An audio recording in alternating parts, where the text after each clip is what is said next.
Welcome to KRA's The Hub, the official podcast of KRA Corporation. And now get ready to hear workforce topics and trends you need to know on the go. Well, welcome to KRA's The Hub podcast. I want to welcome all of our listeners out there that have been with us along our journey here.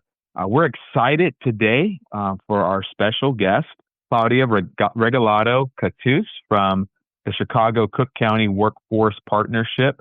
She is the Director of Relationship Management there with the Workforce Partnership. Claudia, welcome to the Hub. Thank you. Thank you very much for having me. Yeah, it's great to have you. And I'll start off at the top by saying KRA is a partner workforce services provider with the Chicago Cook Workforce Partnership. And Claudia, I wanted to talk today about your workforce journey, your career. You've had an opportunity to lead a number of different initiatives throughout your career, including overseeing the COVID-19 response project several years ago. Tell us, what have been some of the pivotal moments of leadership lessons that you've learned that have really helped to shape your career? Yeah, thank you. I wish the Chicago COVID-19 was a couple years ago, and it just feels like yesterday, right? Uh, but some of the pivotal moments for me coming into just the area of workforce development really started from the ground. I worked in corporate for many years before being introduced to non-for-profit and workforce development. And I started back in 2010, actually as an um, administrative assistant at a training provider school. And slowly since 2010 to 2025, I've gradually learned a lot of front level experiences as career coaching, business services, management of non-WIOA programs, and then coming to the partnership and learning more about WIOA. And now here at the partnership, more in tune with relationship management, but really understanding the whole workforce development ecosystem from the ground up. So that has been very pivotal to me. I believe I think it's important to be hands-on and knowledgeable, not just by looking at it and talking about it, but actually being in the weeds of each step of the way from the ground up. You mentioned the word or the phrase workforce development ecosystem. And a lot of times, I think workforce and generally the work that's done is really focused on the outcomes. And a lot of times people would describe it as job placement services, but it's much more than that. How can we change that perception and truly elevate the field as a driver of economic and community transformation? Yeah, great question. I believe I'm a strong believer now, again, being in this industry, workforce development is actually one word to me, right? Many of us will go out there and say workforce, and we understand what workforce is. Workforce is, the placements, it's the businesses, it's the opportunities where people are being hired. On the other end, workforce development to me is phase one of that workforce. And that's how are we helping people mentor them, coach them, understand and assess their own skills so they could actually go into the workforce, right? So I believe that once as this industry is getting hotter and hotter and it's becoming more of a topic, is speaking the same language in regards to what is workforce development versus workforce, right? And we have the opportunity to really help and identify individuals to really guide them from the beginning so they could get into the workforce. So I think that we play a critical role um, in supporting individuals as mentors, again, as coaches, as HR specialists, and speaking the language so that when we do connect with workforce, they, as a business side, are also understanding that we're not just a placement system, that we are actually a programmatic system that is helping individuals prepare so that when they're knocking on their door and trying to gain this interview with them, they went through many different steps than just writing a resume and mock interviewing, that they were supported by someone as professional as we were to be able to identify what were their needs, help them reach those needs through skills, and then present them as a individual that is ready for that job. Now, in your role as director of relationship management, you are overseeing a team of people. And when you apply that thought process of the workforce ecosystem and the local landscape of Chicago, from your role, what are some of the initiatives or the things that you're focused on at this moment in time right now to really address that?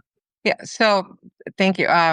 I think that I'm in a pretty cool role now in regards to building relationships, not only programmatically but business, and also looking at as a new role that has been applied as government.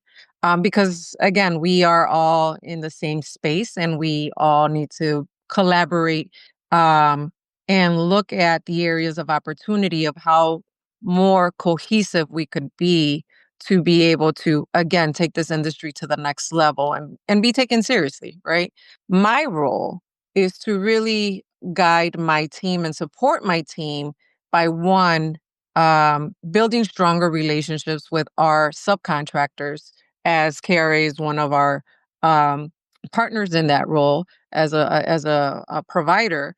And again, listening, providing the resources, the support to have that cohesive message that when a participant or a client comes through one door and they decide to go through another provider, that they're being treated the same way, they're being serviced the same way, that we're speaking again the same language for the common goal of getting them support in being placed. Same thing goes with the business side of the house, again, looking at the connecting areas that they completely understand our ecosystem, and that when we are out there, as you mentioned, Jonathan, we probably are passed through to 72 agencies that we subcontract or more. How is our network speaking again the same language when we're speaking to business partners, so they know that we're from the same network and not individualized agencies selling 72 products, right? And it's really, how is it one program, one network, one voice, and there, and that way it starts building that relationship and more the trust, right, in the product of workforce development. So that is my role in what I'm doing, looking at strategically, looking at areas of opportunity in our processes, from the participant's view, from the business view, and then also from the government view, right? Another stakeholder is the city and the county, because we are the public workforce system for both. And also, providing them the guidance so they understand who we are as the public workforce system for them. And then, how does that affect the aldermen, the congressmen, or the people, in our local workforce area. So again, as we're going out there, when Chicago Cook Workforce Partnership is named, whether it's coming from KRA, whether it's coming from any other provider, there's the AHA. That's the brand, right? This is what we've all been talking about and striving for. I get it. Same message. So that's really what my goal is here as the director of relationship management. Connecting all the pieces in the system. And you mentioned 72 organizations. That's a very wide system that you have there. locally within your region. I've heard the term collective impact. When you think about communicating that collective impact to stakeholders, either internally or externally, what is your approach to articulating the impact that the workforce board is having within the local community? And collective impact, and I think that we would probably agree that the collective impact comes from the voice of the people that we serve, right? There is the data, and the data is always going to come in because that's what we're programmed to do. You help individual, you put it in the system, and there is data that comes out of it to show that there's progress in the support of that individual.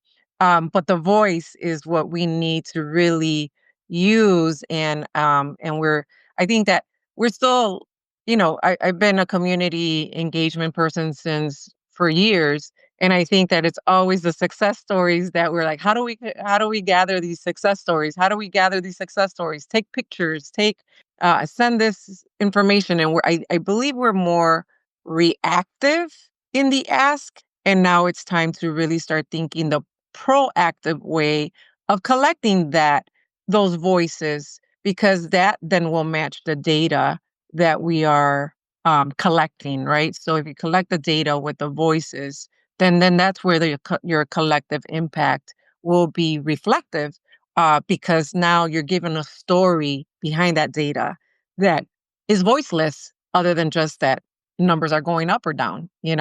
So one of the things that we are striving here at the Chicago Cook Workforce Partnership is really looking at ways of how do we better share those stories of someone's life changing from having little to nothing to now being a successful individual, either through public health, construction, or of us, any specialized sector, or basically a single mom or a single dad. Nowadays it could go either way, but taking them to the next level of being able to have sustainability, being able to not worry where the next check is going to come from, to pay their food and their mortgage or their rent and so forth, right? Because that's the purpose of what we do. It's not just helping people to help them get jobs. It's because they're in need of this service, because they have their own personal need of why they need this job. Yeah, that's so good. I think, to your point, just being able to share that story and the real lives really puts the realities to the work that we do, especially in a climate where, there's a lot of uncertainty, just with Correct. some of the federal initiatives that are coming down the pipe, and some of the uncertainty around funding levels for workforce development in the future, that we tell our story and to the major stakeholders, to those that fund the work that we do, and ensure the relevancy of the work, and ensuring that it's being told as well. Correct. Yes. So I want to talk about again, bouncing back to your leadership journey. I know that you're a champion of professional development in your career and for others. What are some of the essential skills that you believe are important for the next generation of workforce leaders to succeed? One of my roles right now, currently, also is, I am the state director, representing the state of Illinois on our National Association of Workforce Development professional board. And I believe, that we as professionals are helping other people become professional, and we guide them on how to upskill and take these certain trainings in order for them to be successful. But unfortunately, we as service providers to this industry, we forget that we also carry a important role, and there is professional development for us as workforce development professionals available through NADA, through Chicago Job Council, through NOB, and all these other associations, a state association, even the state of Illinois. We have an association. So how do we help individuals that are in this profession become more knowledgeable, more prepared, more skilled to be able to serve the people that we're serving, right? So I do stand by professional development. I am a person that started through professional development, taking courses here and there just to really understand my industry, right? And not just because I got the job and not really understanding what case management was, not really understanding what business services was. I think it's important for anybody that is in our profession to really understand the 101. The other step that I took, as a recent college graduate, and I don't want to say recent, it's probably 4 or 5 years ago, but, I went into college and saying, I want to be a workforce development professional. What degree do we have here? And they're like, what? I don't even know what that is. Right. So I had to do my own studying and Googling and comparing the skills of my profession to a degree. And and one of the things that I landed on that I realized that was very important to me in order to be connected more with businesses is to receive my human resource certification, right? Because if I want to speak the language or I want to get people over the line of getting a job, well, then I need to speak the same language as an HR person, right? So I could be able to connect with them and not sound like a social service product, but more of I have a well prepared, well bodied person skilled to get this job and sell their skills versus their social need.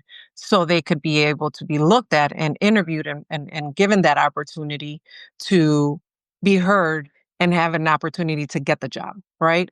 So I encourage people that there is many courses out there specifically around workforce development. You got workforce GPS, even if it's just one class, if it's just one webinar, you know, learn your skill because that skill will never be taken away from you. But it also puts you on a different level of depending on your aspirations. Do you want to be a case manager forever or do you want to be actually a manager overseeing other case managers and building to director and so forth and so on.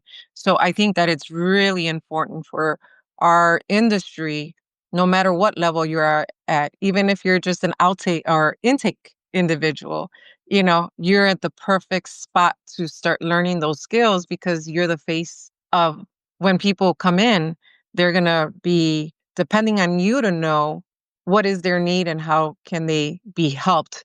And that person could guide them. But in order to sell a car, you need to know what the car has, right? So the same thing with us. In order for us to sell our services, we really need to understand what workforce development means and in all its parts. Now, this month, Claudia, is Mental Health Awareness Month. It's May. There's always a lot of conversation around work-life balance, dealing and managing with the pressures of life and work, responsibility. Leadership is not an easy task, leading any organization or leading any kind of initiative. And you're in a role of leadership. How do you balance the pressures of leadership with personal wellness and resilience? Wow, yeah, it's definitely a tough one. Um, I think that this is and this is the beauty of where we have many resources. Even though we're workforce development, we have the resources to tap into other services that can help us be trained to be able to handle that pressure, right? One of them that I believe that has been also a hot topic is being trauma informed. um, you know, how do you separate that you're sitting there listening to other people's problems, right? While you might have your own problems. So you don't break down or you're not getting emotional or start questioning, how am I helping you? And I can't even help myself kind of situation. So it's really, like you said, work-life balance, really separating the work from your personal, understanding that when you're supporting anybody, that is you're listening, but you don't take that personally yourself, right? Um, and then to me, my kids are everything, so they're go to get my reality check, or if you have a pet and you have no kids, maybe that's what it is, or maybe you love to travel, or but give yourself that time to really reflect, analyze, and if there is something, I'm a person that I like to nip things where they're at, and I don't like to carry it on. It's like, let's resolve this now, and how do we move forward? But I think the key is just really being open, real, communicate, you know. It's okay to vent, you know, but but again, being open and not closing yourself off to the realistic of problems that are out there, like you said, Jonathan. I think that our industry is in ways under attack, right? So I'm sure that a lot of people are thinking what's going to happen, what's not going to happen. It's like we're in living in the zone of the I don't knows, but it's the reality that we're in, and just how do we support each other? I think that that's the key. How do we actually collectively support each other even in this time, um that we're helping each other out, listening to each other, not to be dismissive of our feelings or whatever it is that we're going through, and then just you know work together. Claudia, I want to thank you for bringing us into your world and providing what I believe are valuable insights for our listeners today. Some of the initiatives that you're working on as a relationship manager, directing those activities within the organization, but also from the perspective of your role with NADA as a state board director as well, and bringing us into that perspective and talking about what's relevant in workforce today, some of the challenges, but also personally, your career journey in leadership. I want to thank you for those insights. How can our listeners follow the work that you're doing locally with the Chicago Cook Workforce Partnership? Yeah, we encourage everybody to follow us through our website, www.shycookworks.org.